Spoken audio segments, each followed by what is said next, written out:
Frankly, my dear, I don't give a damn. Hi guys, this is the real thing. I have a Twix in my mouth. You have a Twix in your mouth.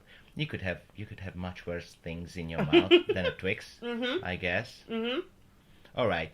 So I'm not sure about the recording, but we are going to Give it a go. We are going to give it a go. Woo! This is a podcast, and in this podcast we are going to talk about movies because that's what we do. And also we have fantastic faces for audio-only podcasts. Yes. Perfect faces for it. But I'm also recording with a camera. It's just hidden. In your spy pen. Yeah, of course. He has a spy pen. It's actually a live feed. For real, he has a spy pen. Help! Help! It's okay. So, there are many podcasts, but this is ours. It is And ours. that makes it special. It's our baby. For us, yes. We're podcast parents now, Ferry. We are also the only listeners, at least at the moment. But it might change. So join us. You are going to see all the details under the video, and it's probably going to be on SoundCloud. SoundCloud? Sounds good to me. I'm happy for it just to happen. I'm a willing participant. And YouTube as well, I think. Hells yes, YouTube. Does that make us YouTubers? Yes, definitely. I'm liking that. We should probably tell people who we are, though. I'm Leanne. I don't like my last name, so I'm probably not going to include it. So, just Leanne. We'll go. And Leanne is enough. And Leanne I'm is Ferry. And yeah, my name is questionable. We both have complex names. One day, I'm gonna tell you the story of my name. But hey, we have a showcase here. We just jump into the middle, and we are going to talk about movies. Woohoo! Something we both have in common. Also, I put a Twix in my mouth. Okay, he's going to Twix. He's betwixt a Twix. Or the Twix is betwixt his teeth. I think that's how it Indeed. is. Kind of sexy. So, first Zombieland. film. Yes, Zombieland. It's Zombieland Double Tap. Double tap. I was about to ask what was the title because I had no idea. Because they don't do that anymore. Zombieland 2. They did it with John Wick. There was a John Wick 3. Yeah. They like to change the names out. I think it kind of helps, though, differentiate between which one's which. Is it the second one where he has the big gun, or is it the first one? Yeah, and we are also going to talk about the Terminator, and they did the same with that. They did, but let's not get ahead of ourselves. Oh, yeah. So, obviously the first Zombieland was like super popular, and let's face it, the Bill Murray scene is still one of the most iconic Bill Murray moments. Yeah, for me, it was like the Americanized version of Shaun of the Dead, Yeah. in a way. Like bigger explosions, more zombies, and a bit more harsh jokes. Yeah. American Hollywoody jokes. Yeah. But I think the heart of this movie, in the first movie and now as well, are the characters. Definitely. Woody Harrelson's Tallahassee he's amazing. Especially Woody Harrelson. Yes. He's comedic, yet manly. I mean, often comedians sort of almost bypass part of their own personality to get to a comedic character. I don't feel he has. He's still Woody Harrelson just playing. And I actually get the impression that if Woody Harrelson was really in this situation, he wouldn't be much far from Tallahassee. Yeah. You know, I heard once that American acting schools, they have the roots in English actor schools, and they have the roots in Russian acting schools. Yep. By the way, everything is coming from Stanislavski. All connected. In the modern acting, basically, they are not only teaching you how to be an actor and how to be different every single time in a role, but they are also teaching you how to be yourself, how to be Woody Harrelson actor. And you can see he's got that, hasn't he? There are like certain abilities they are almost emphasizing on to do them again and again. When Jack Nicholson is like falling out of his balance, and he's like almost like dancing Yeah. when he's doing a monologue. It's almost like a trademark because it's almost like this is part of actually the actor themselves, and it's a part that they feed into the character to make it more. And I think Woody Harrelson, he does that with Tallahassee. Like, Tallahassee is sarcastic. He's a family guy. He's a family man. He sees the girls as his girls, you know? But he's still... But especially in the second part. Exactly. With the character Little Rock, he sees her as his teenage girl. And I think, actually, despite the fact that it is a zombie film, it is also about family. It's about a family dynamic. Yes, definitely. And on the opposite side, a very different character, Jesse Eisenberg's character, and you're going to tell me his name, which is the place where he comes from. Columbus. Who is like, let's be honest, quite miserable sometimes. He's a bit of a wet weekend, isn't he? He's a bit of a... like a damp lettuce leaf. Exactly. And also a huge nerd. And the thing is, that counteracts Woody Harrelson's like manly, decisive, cars, guns. Yeah, but he's learning, and he's a lot less wet than he was in the first Zombieland. He's a mixed bag because he loved to load a shotgun as well. Yeah. in his own nerdy, strange way, but he does it. Yeah. Yeah, that's the essential of Zombieland. Every single character grabs a knife or a gun occasionally, and they fucking kill some zombies. Which is interesting when you get to the character of Berkeley, who's a pacifist, and Little Rock goes off with a complete pacifist who won't pick up a gun, and yeah, all of a sudden it's like, shit, she's in danger. She's in actual danger. Yeah, because in this world... You have to pick up a gun. There is no place for a pacifist, especially no place for a hippie. Yeah, which is amazing. That scene where, first of all, Tallahassee finds out that Little Rock has gone off with somebody else. Yeah. He gets annoyed. The next bit, his name is Berkeley. Oh, he gets really annoyed. Then he finds out he's a pacifist. And he flips his lid. And that's it. That's too much. He just shared the outrage. And we love to see Woody Harrelson sharing the outrage. I think Woody Harrelson needs to have outrage. Yes. Definitely. Yes. All hail the Harrelson. I just love him. I love him with all too. my heart. Thank you, Woody Harrelson. Thank you, Woody Harrelson. I think this movie has a mediocre moments.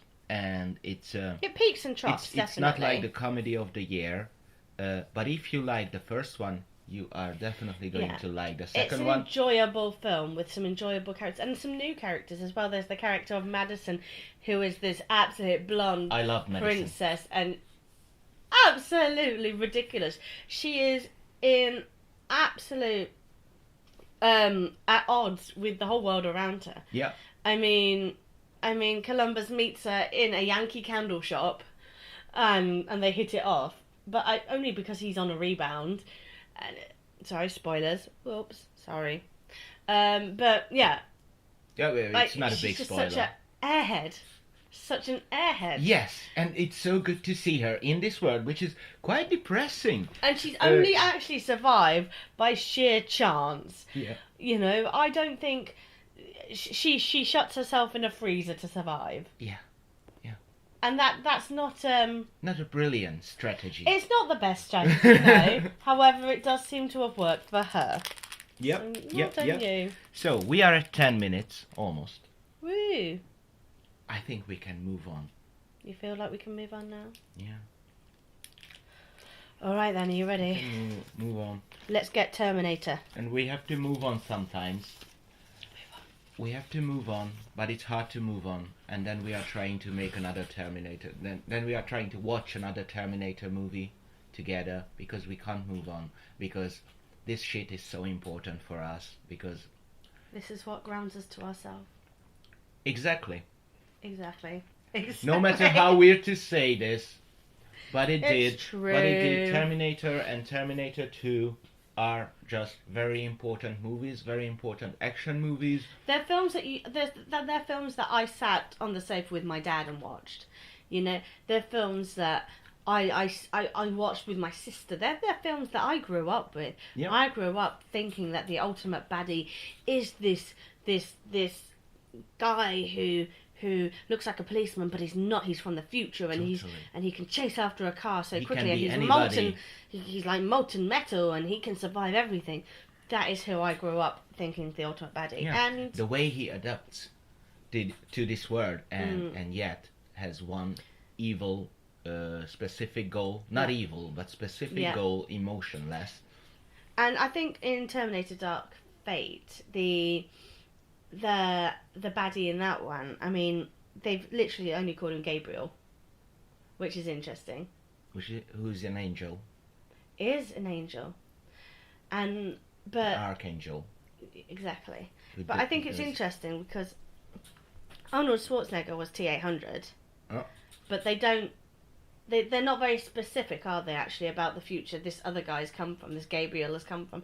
All we know is that, like Skynet... Yeah, Legion. Was it Legion? Legion, I think that was the name of so the new... that Legion, like Skynet, made some very fatal errors in programming these military robots. Are you talking about Schwarzenegger's character in this movie? I'm talking about Gabriel. Okay. So, like, but they don't really go into specifics, do they? Like, No. with Skynet, they're a lot more in-depth, I think, in the first two films. You know, with what happened. Yes. Why yes, they did that's right. this. You are completely right.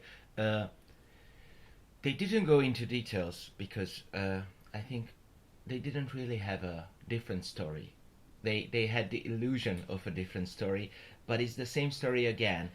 Yeah. They been promising, James Cameron himself and the director Tim Miller, is that his name? That's his name. They promised us that they are going to continue the original, the essential Terminator things, what everyone consider the first and the second movie, that they are going to continue this. Well, I wouldn't say they continued it. They brought back the vibe, and they did it quite nice. It was nice. It did have the same vibe. Yeah, I liked it, but there was definitely like some elements I was like, I need a bit more from. For example, like, I want to know a little bit more about Legion. You know? Yeah. You wanted then you almost say you wanted to see a different movie. I mean, I think I wanted the movie to move on. I wanted it to still have the essence of the first two.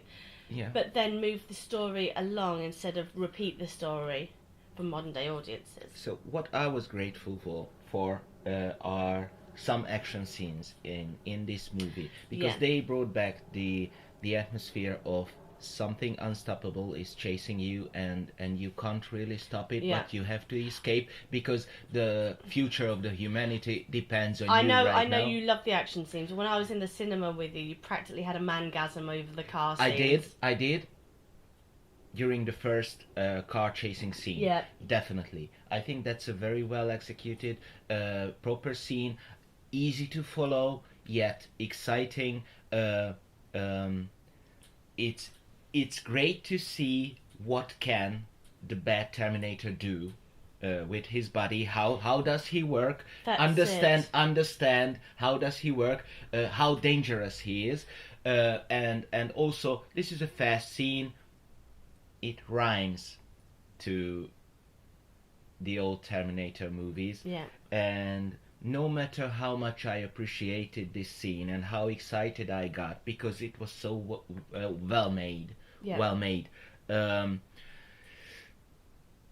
second half, with all those action scenes, it's not a spoiler, it was in the trailers, jumping from one falling plane to another and fighting in zero gravity.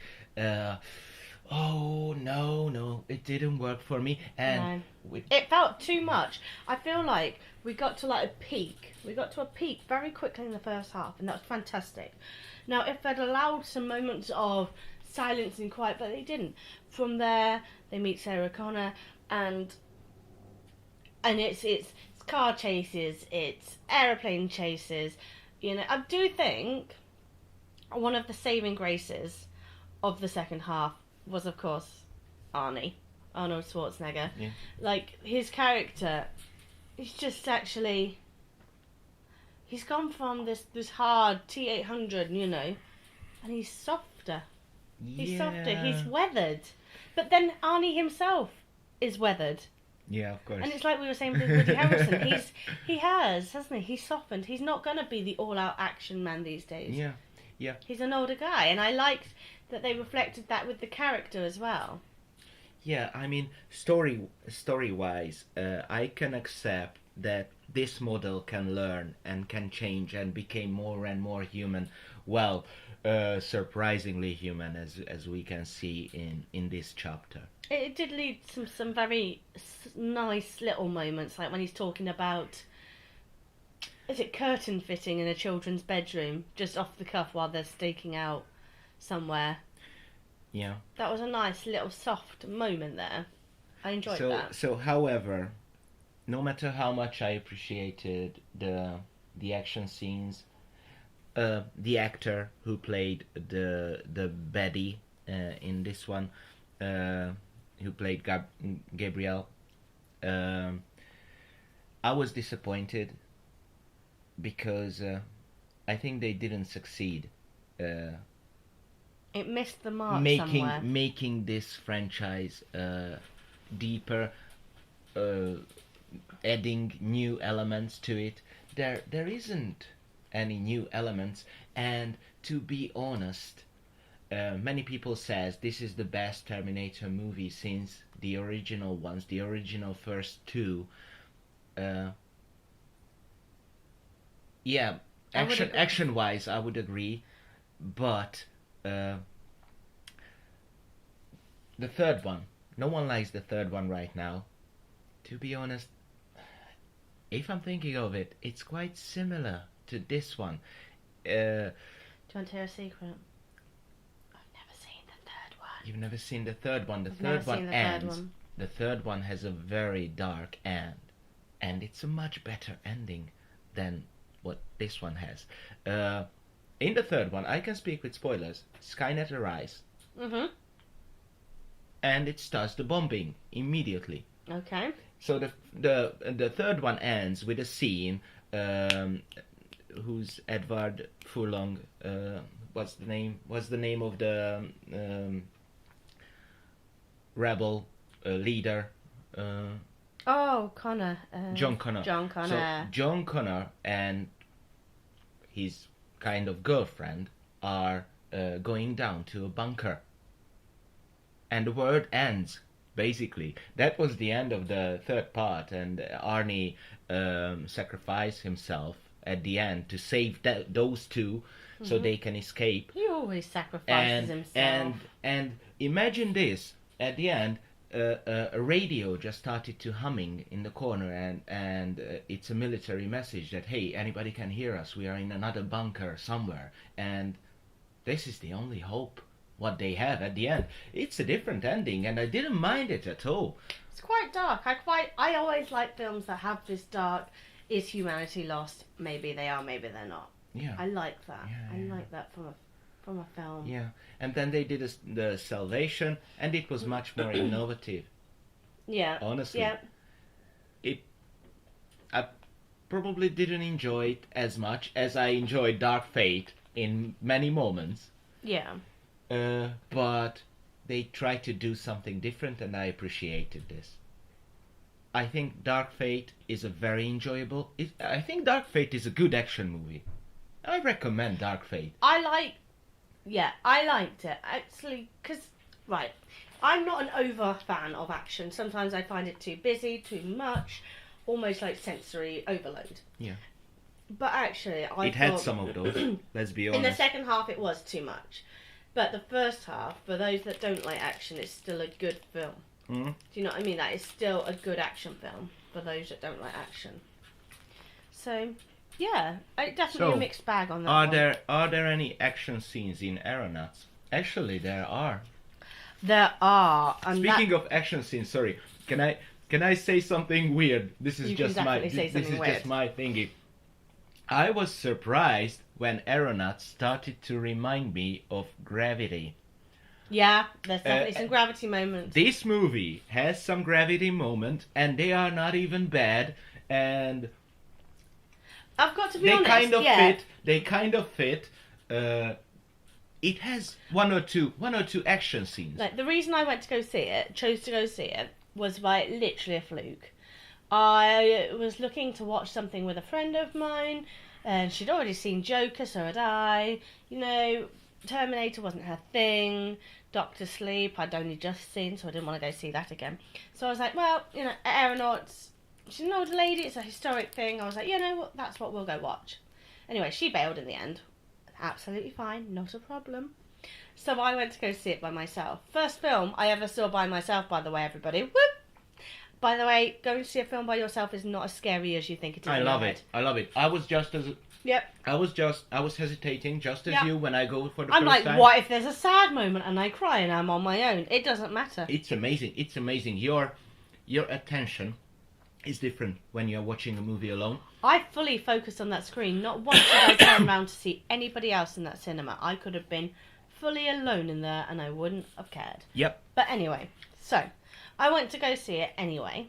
And my hopes weren't overly high because it was a bit of a compromise film. You know, I'd seen the trailers. It looked a little bit childish. You know, oh, they go up in a hot air balloon. Da da da da. When they start going up in that hot air balloon, Yep. all of a sudden I'm like, oh shit, I'm scared of heights. I'm scared. This is high. This is high. And from then on, I'm engaged. From then on, there is a slight adrenaline rush, and I'm actually really enjoyable film. It actually visually quite good. It was showing how freaking high they are. Yeah. And Yeah. we are still we are not talking about train spotting. It's still Yeah. Sorry, we are sorry. talking about Sorry. actual height. sorry, that was horrible. It wasn't so bad. You could have made worse jokes. And I do. I liked, so I actually kind of liked this whole, you know, she's sitting on the edge of the basket, and although that even in itself isn't an action scene, my heart is literally hammering because I'm thinking, oh, she's gonna fall, you know. So you sort of like fully engaged with this. They are so high now. Yes. So Right. let's explain what's going on. We are getting multiple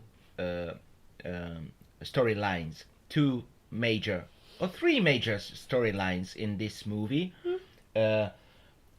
An important balloon expedition when the main character is trying to figure out if the weather is predictable, basically based on data he's collecting in the higher level of That's the it. That's atmosphere. James Glacier is the character, and actually that's based on a real person who did make weather predictions using a balloon.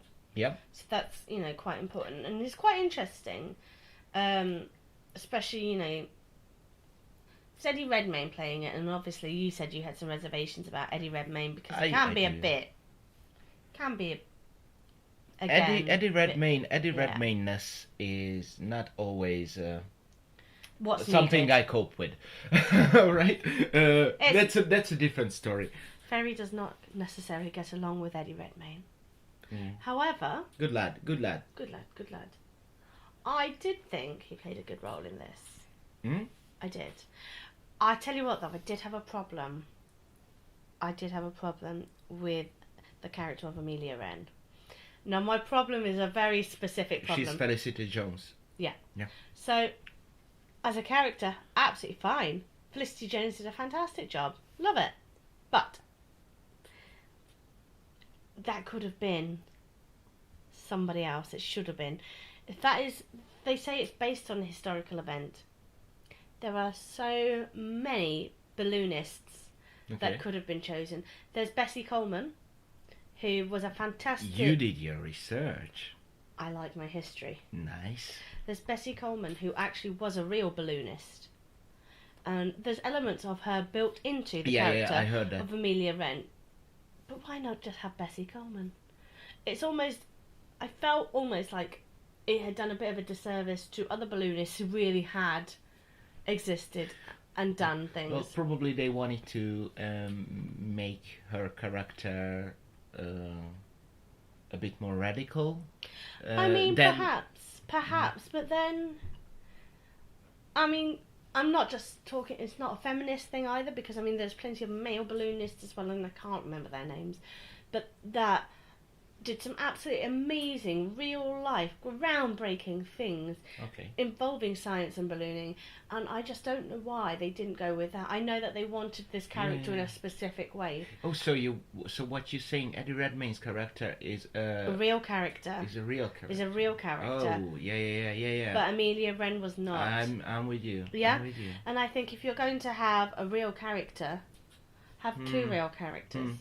Because maybe the event itself, I mean, the thing is, the actual James Glacier did go up with a friend in a hot air balloon to do all this, and it wasn't quite the, we're almost dying, oh my goodness, are we going to get down? And there wasn't the whole, we need to lose more weight, we need to get rid of the basket. There wasn't all of that.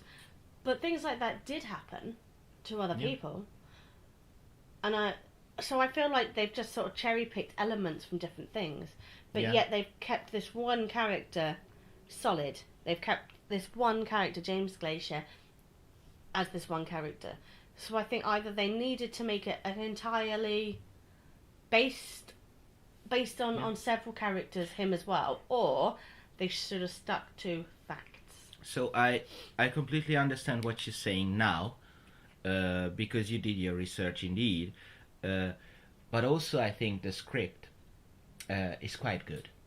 I like jumping back and forward to understand the history of these two characters, and I think we have a nice balance between the scientific challenge they are facing with and the emotional, personal challenges with them. Exactly. That was the main goal of the script writer, for sure. I think so, yeah. I think the movie succeeded. It was quite settled with emotions, but it showed them all around, and the flashbacks worked. I do think the flashbacks work. Sometimes flashbacks can be a little bit corny, but actually it made sense for Amelia Wren's character to be thinking about her husband, who was with her the last balloon ride, who died in the last balloon ride, you know, because that shows why she takes this thing so seriously. Why was she annoyed that he didn't have his oil skins when she'd specifically told him to pack them? Things like that.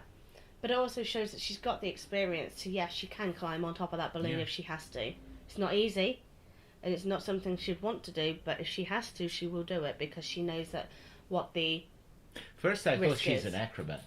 Yes. First I thought she's from a circus or something. The performing bits, yes, definitely. That's what I thought. There is an element of trapeze to her. Yeah. Certainly when she's getting inside of the balloon as well. Okay, let's look at Dr. Sleep. Let's look at Dr. Sleep. Let's look at Dr. Sleep without going to sleep, which shouldn't be an issue. Well, I didn't feel like I wanted to sleep when I was watching that movie. I enjoyed the movie, however, this is where we're going to debate, isn't it? Yeah, probably. Okay. The baddies. I needed more from them. I needed more. Mm-hmm. Thing is, I was researching the film. There were some amazing baddie names from their little group as well. They look. There's Silence. What's that? Silent Sally. Yep. Short Eddie. Of course. Apron Annie. I want to know a little bit more about them. But all you ever know about is Crow Daddy, which you don't really know much about him. Rose the Hat, which is fair enough, you do get to know her, and Snake Bite Andy. They're the only ones you do get to know. What you got from them is the design they had. Yeah. The dresses, and that was kind of enough, because it started to, it triggered my fantasy, and I had some thoughts about these characters. Sometimes, for me, they seemed like they are doing their little Matrix group, Cypher and Trinity and everybody, because they are this weird society. I mean, they are clearly a group that has grown into more than just a group of people, but a family. But I want to know a bit more. Where have they come from? Yeah. What are these strange beings that live off the steam of fear and power? Well, yeah, and it. What are they? Are they This human? Are they leads, aliens? this leads to my criticism about this movie and my criticism about Stephen King himself. Okay. I think this movie is a huge mess, but this is a very organized mess and pleasing as well. When I'm reading Stephen King, I often feel that I got just so many details about the place, about the characters, that it's not even always necessarily, because the story itself is interesting. With its messiness, it's interesting enough, and I cope with it. The tiny hints we got from these characters was enough for me. It wasn't enough for you, and I understand this because these vampire, zombie, demon creatures were interesting. But saying vampire, zombie, demon creatures, I mean, I think it's quite accurate to describe them, and it tells a lot about the messiness of this movie. That's it. Don't get me wrong. I really enjoyed the film. I did, and my favourite parts were definitely when like when Dan Torrance was going back to the house. I loved it. The Overlook. Yeah, when he was going back to the Overlook. Sorry, the hotel, not house. Yes. And when he says it's waking up, and it just gives you feels because he's going through these corridors that he went through as a child, and you went through as a young person. I watched it when I was probably about 15, 16 for the first time. And so all of a sudden I'm remembering, oh, they're the elevators that all the blood came out of. Of course. This is also a big fan service. I mean, yeah, I think a lot of it was... Fan service. Yeah, a lot of it was, this is for the fans. This is a nice nod. Yeah. But one thing I did like was how dilapidated it was. Yeah. You know, they'd put some real work into this building has aged. It has not been touched since then. They did it with respect. Yes, exactly. And I think at least with that part, Kubrick would have been pleased. Do you not think? Well, I imagine it would be very hard to please Kubrick. Yeah, probably, actually. Christopher Nolan could attempt to please Kubrick because they have the same strange ways. Extremely committed directing style. Yeah. What I think it's controversial is that Stephen King was really trying to connect this different story, this extra story, to his old material. And I think he was in kind of the same position what J.J. Abrams was in when he made Force Awakens.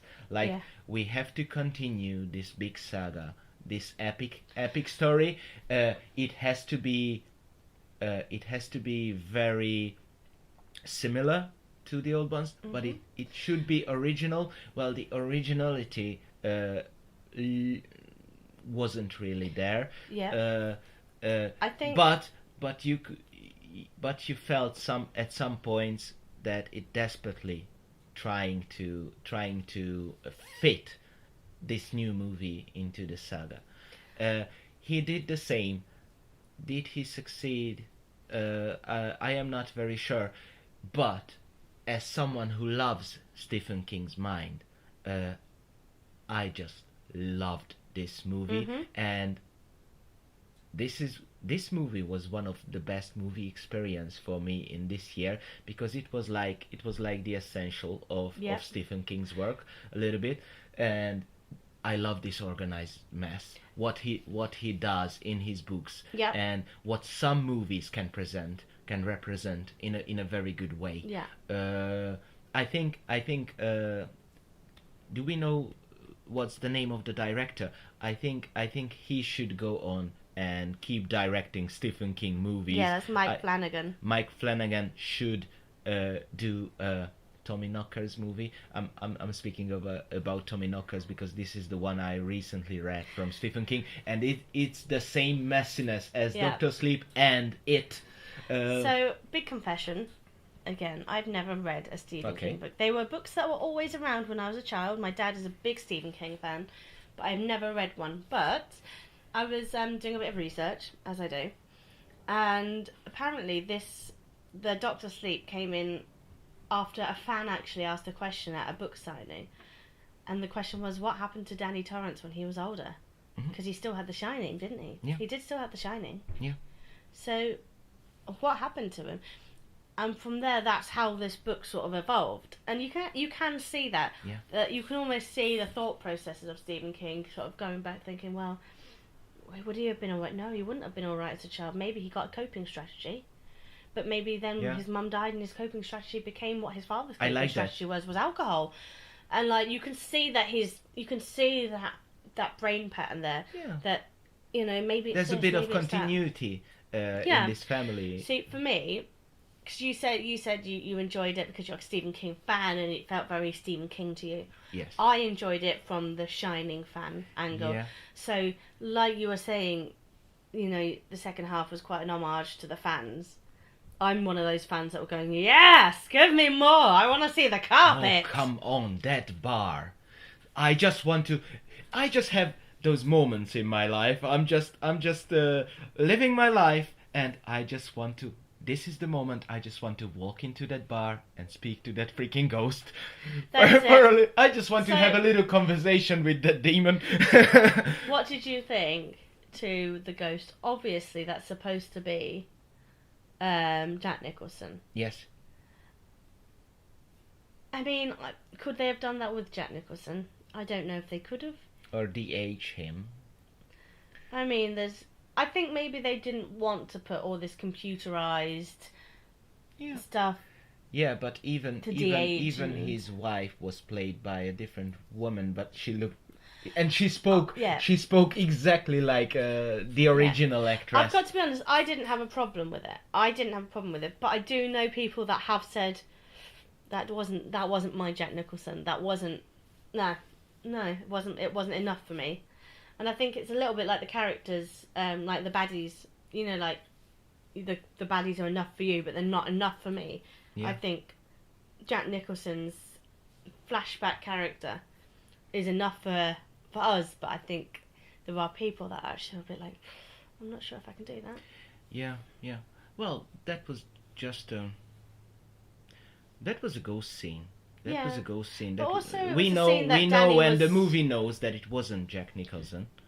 But also, that was a scene that Danny was not necessarily talking to a ghost, but actually talking to his inner demon, which is drink. Yes. Because he battles that at the beginning, and he battles it successfully. And that's what Jack Nicholson did in the first. I mean, part. Stephen King, when he was actually writing this, he went to that hotel. Okay. He went to that hotel. Was it the Stanley Hotel? I feel like it might have been. I'm sorry if I've got that wrong. But he went to the hotel and he was actually writing and he was battling alcoholism at the time. Yeah. So these are characters actually that he knows very well. They're close to his heart. These characters are him. Yeah. So when Danny's at the bar talking to his father, he's not talking to his father. He's talking to the drink demon in him. Yeah. Because he's at a bar. He's somewhere that he didn't see himself coming back to. Absolutely. In a situation he didn't see. In a situation which is quite traumatic for him. A place that's got all this trauma attached to it. And he's there and he's processing it. And is he going to drink? Is he not going to drink? What are his feelings? Does he blame his dad?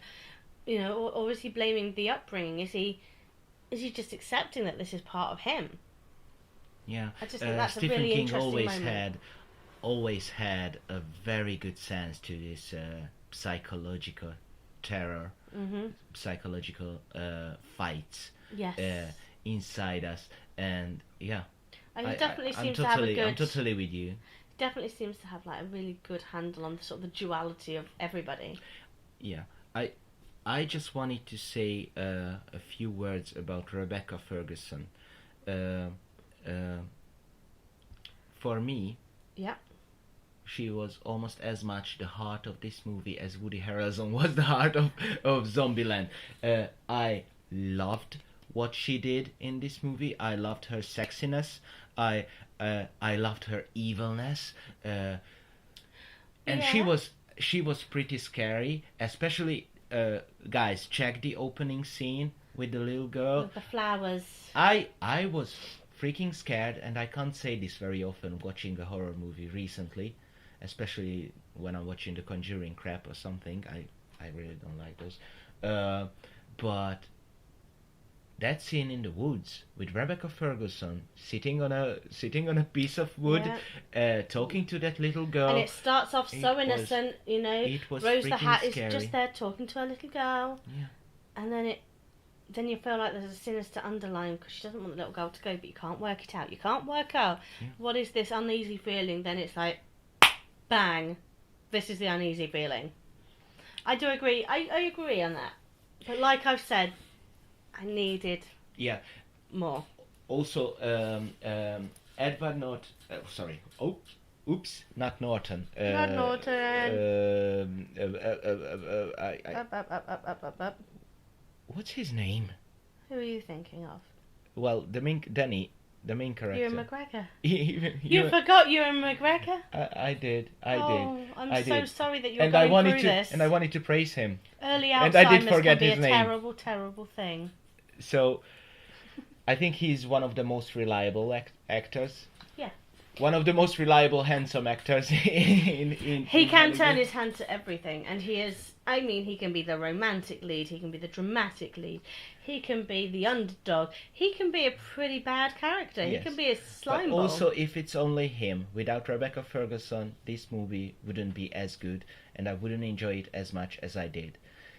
The third actress I wanted to talk about is the little girl, because I think she Yeah. did an amazing job. Yeah. And however, they did a little bit of superhero thing, almost fighting with the baddies and using their almost like superpowers. I think that was kind of needed for the audience. Yes. They might think. That's the character of Abra Stone, isn't it? Yeah. Played by Kylie Curran. A very talented little actress, Yeah. I think she's going to go far. She's going to go very far. hopefully. Definitely. Shall we discuss We between go two we go ferns? to a far galaxy. No, not we are not going to. Don't go there yet. Don't go there yet. Hold on to your I don't. horses. I Yeah. think we need to go between two two ferns, or ferns. betwixt two ferns, as Zach yeah. Galifianakis. I have to say, Between Two Ferns, the web series on YouTube from Funny or Die, the YouTube channel, Yep. is one of my favorite web series they ever made. I loved every single episode. Did you know that once they had Barack Obama as a guest? No. There's one proper episode with Barack Obama. We're gonna watch it. Holy crap! I later. have to see that. It's just amazing, and he's so into it. Thing is, the balls on Zach Galifianakis. I mean, he says things that literally make you cringe, and you're going, "No, don't say that! Don't say that!" And he just does it like it's just easy for him. And actually, I know as an actor, he's probably rehearsing this line, this thought. Oh, is this too far? Is this too far? Yeah. But the fact that he's just goes for it every time. So yeah, Between Two Ferns is about an imaginary reporter who has guests. It's almost like a late night show.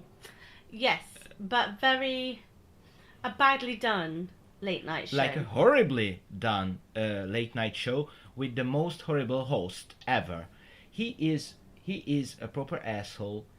He has no social sense. He can't really talk to people. He is evil, He's definitely- frustrated, yes. stressed, and selfish. All the negative attitudes. Something what Will Ferrell used to do very often, and Zach Galifianakis does it just as good. I mean, it sort of stands to reason then that it's, obviously got something to do with Funny or Die, because that's obviously Will Ferrell's yeah. baby, isn't it? I like the parts that Will Ferrell actually had in it as well. Like, he comes out of his car, these loads of gangsters, it's very hip hop, You know, he's wearing Do a you cowboy remember hat her- and he's on a Segway. Do you remember his first scene in the interview? Like what? Who said I'm on cocaine? I'm not on cocaine. Oh, hello. What? Yes. That was yes. just a random. I mean, this is such a bad joke, but he presented it so well. I mean, things like that is just the most overdone joke. Yeah. But it's funny. It is is. still funny. He makes it still funny. And I like the obsessiveness of Zach Galifianakis. And I like the obsessiveness with his and the Ferns. And, you know, by the end, he has 3 Ferns on his set. Yep. And that's his thing. 4. He 4 has Ferns. 4. Oh, my gosh. Yeah. So, the movie itself, I just as before, I liked all the interviews. Yeah. The story they try to put on this is kind of a road movie. Yeah. A road movie with them trying to make new episodes for Between Two Ferns, and how they cope with how every single character cope with Zach Galifianakis' character. Yeah, it is about the interactions with him. Yeah. And yeah, it's interesting because, I mean, there are definitely other characters that are just as odd or just as bizarre, but it's not about their oddness or their weirdness, it's about how they cope with his. Yeah. The conversations are full of very odd, very embarrassing moments, and they feel kind of real because they're based on improvisation, I'm sure. If you watch the Between Two Ferns movie, you can see Matthew McConaughey, Mrs. Marvelous Brie Larson. Yep. Brie Larson. And many others. So they basically shot lots of new episodes, and they put them together. Yeah, I like the outtakes at the end where that he's asking questions that you don't necessarily see in the film, and he asks Brie Larson, "How old were you when you got your first period?" Yeah, of course. And it's like that's something no one ever asks anyone, let alone a celebrity. And I just love that amped up, like, oh my goodness me, Yeah. nobody asks that, nobody wants to know that. And it's that the whole way through. That film is always like, no, why do you don't need to do, no, stop it now. And it is like that. It's almost like you're watching characters around Zach Galifianakis try and rein him in. Yeah. That's pretty much it. I mean, we can't really talk about character arches or anything like this, but we didn't want to. We got what we wanted. We wanted to see more Between Two Ferns. And guys, that's what we check got. out Between Two Ferns on YouTube. I think it's brilliant. It's not for everyone, but if you appreciate seeing a real jerk, and who just has a bit of very dry humour. It is Yes. very dry humour, but it is definitely enjoyable. And if you want to see some celebrities squirm, it's worth it. Even if it is pretend squirming or real squirming at pretend interviews, it's definitely worth it. Mm. Now to a galaxy far, far away. Now we are going for further. Right, he has been looking forward to Further talking away. about this since the first time he watched it. I'm just Yeah. literally going to let you have the floor on this. I want to talk about it because everybody talks about it, Okay. and there's quite a few things to talk about, as this Star Wars thing is all around now. This is, of course, you can't the buy Mandalorian. you can't buy a pack of toilet roll without seeing BB-8 on it True that. anymore. Got to get the BB-8 toilet roll out Yeah, I have some BB-8 toilet rolls Good. in the bathroom for right the now. BB-8 poos. Yeah, Anyway, he is obviously talking about the Mandalorian. I'd like to talk about the Mandalorian because it's something else. It is finally something else. It feels more like the original Star Wars trilogy than anything they did Okay.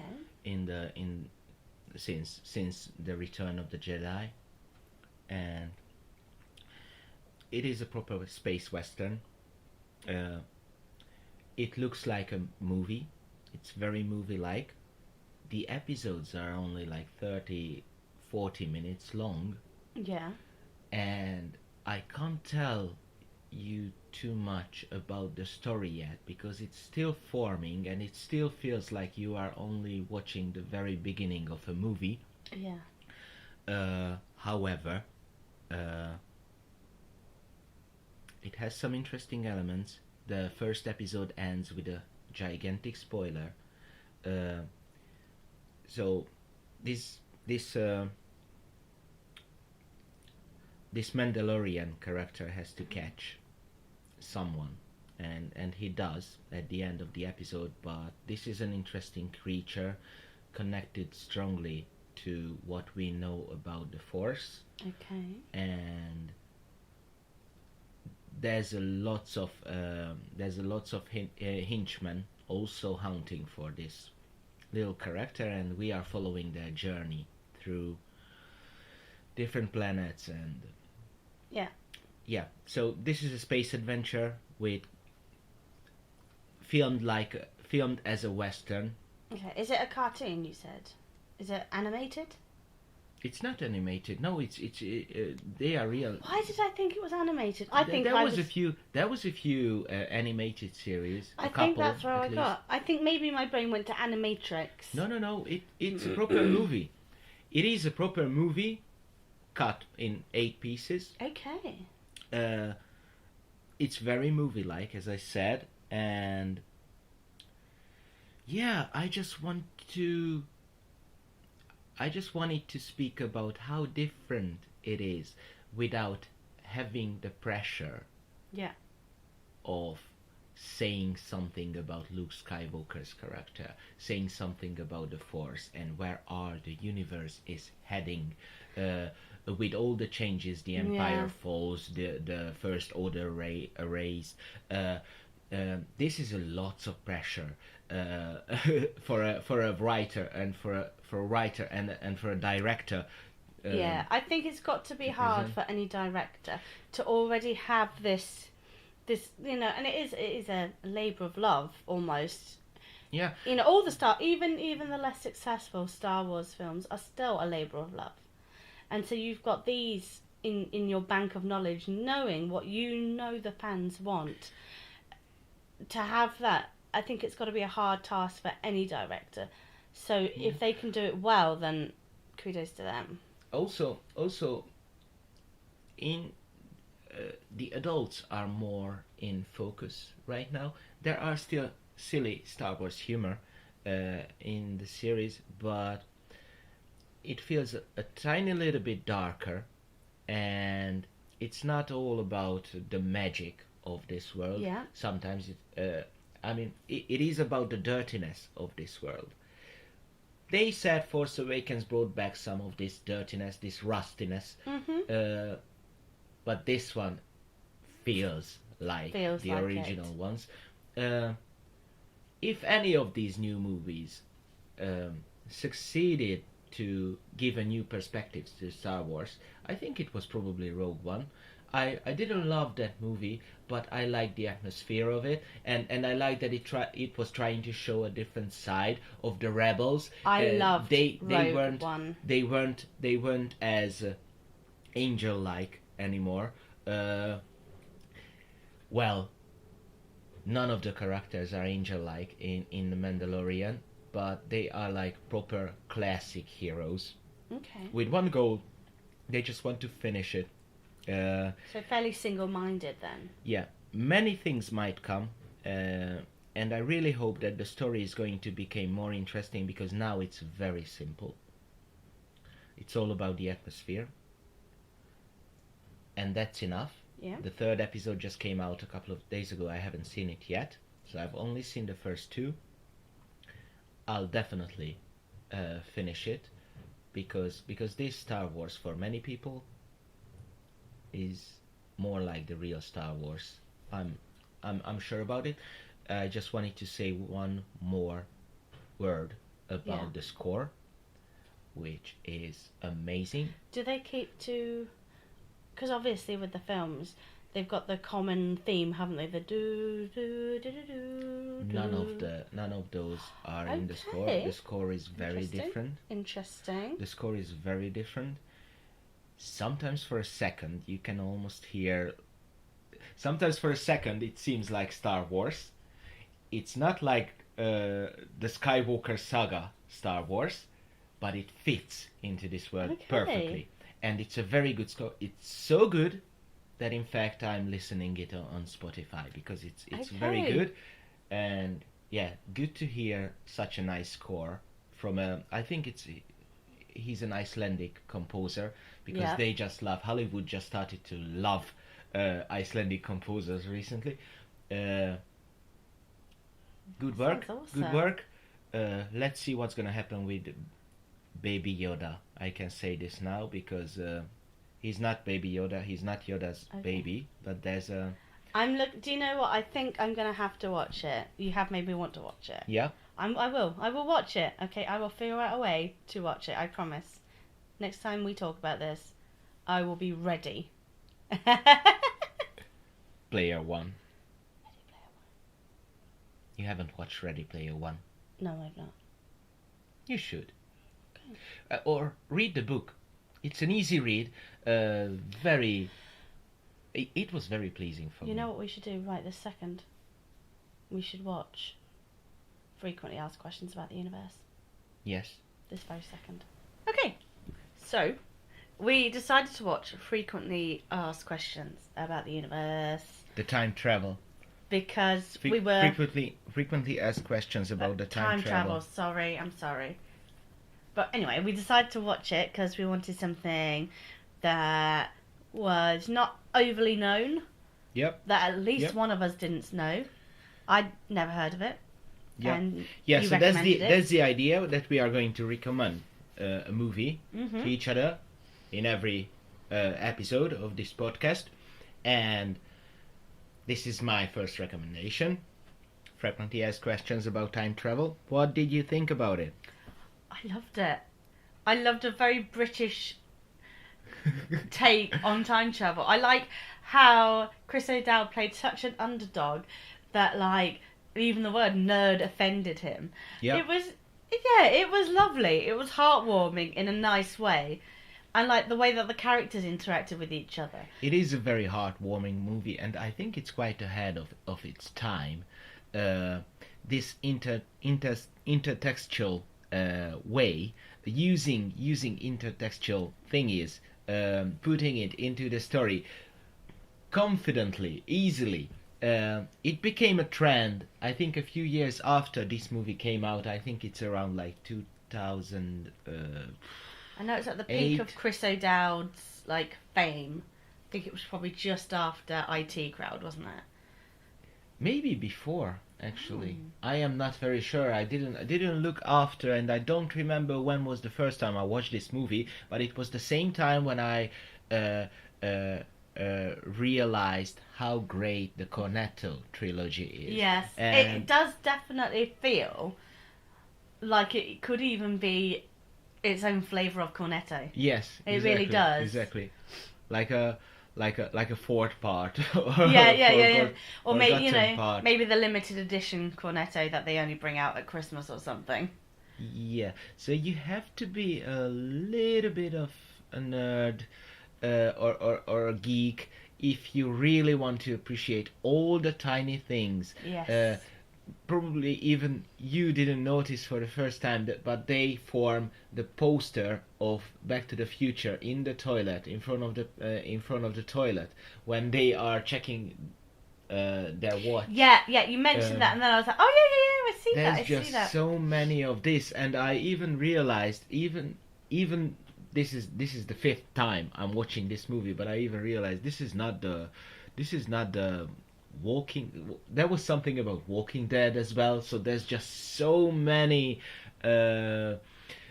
strange little things coming up from the geek world. Yes, I liked how the characters interact. I mean, they are three friends in a pub. Yes. There's nothing special about them. They're not Do you know what I mean? You could walk into any pub and find the same three people. Yes, exactly. Having such a similar conversation. It's a wannabe. About how rubbish Hollywood is. It's a very wannabe story. And easy teasing each other that way. Yes. And you said like the pub toilets actually reminds you of like your experiences of men's pubs toilets. It's just so easy to identify yourself with this character, to feel something in common with them.